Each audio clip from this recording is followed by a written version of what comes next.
وای د نظم عنوان دی څوک چې ملا پسې خبرې کوي. ډېرو مودو نه یو سړي پسې خبرې کېږي، دلته وارث د پاک نبي پسې خبرې کېږي، دلته صفت د میکدې او میخانې شروع دی. په یو محفل کې خدایه فخر په نشې شروع دی. څنګه په شعر کې مسلمان شرابونه یادې، څنګه پښتونه چې د حورو اندامونه یادې، چې مشهور په مولا نه شوې جنتونه یادې.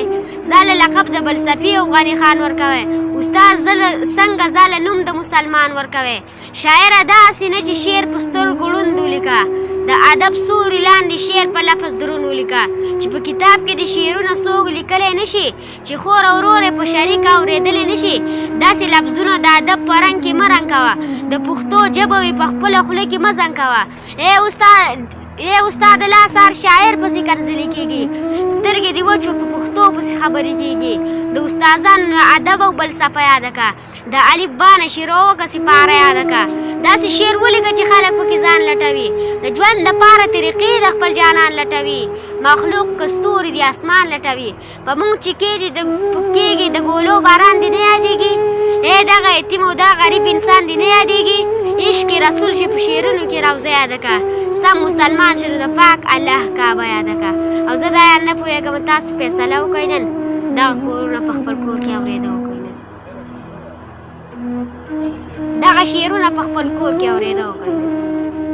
د نظم عنوان دی ستا د مرګ نه پس، چې بدن دې ټول راپټ کې سپین کفن کې، چې د کله تورو خاورو کې دفن کې، هر سړی به وایي چې زی د ادرینه، خپل پردي به دې روان شي مقبرې نه.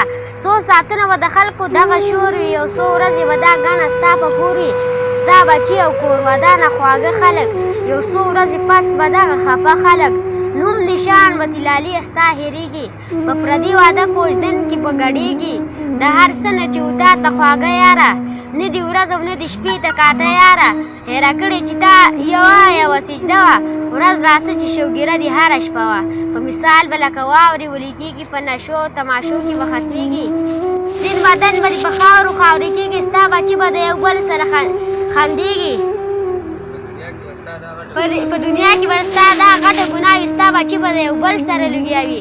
څه ګټه کړې څه زمونږ پلار ده، ختمه شوې کله دا ځواني په کار. دا پسې به نه خیرات او نه سجده وي، ستا سزا به ستا یوه پیسه وي.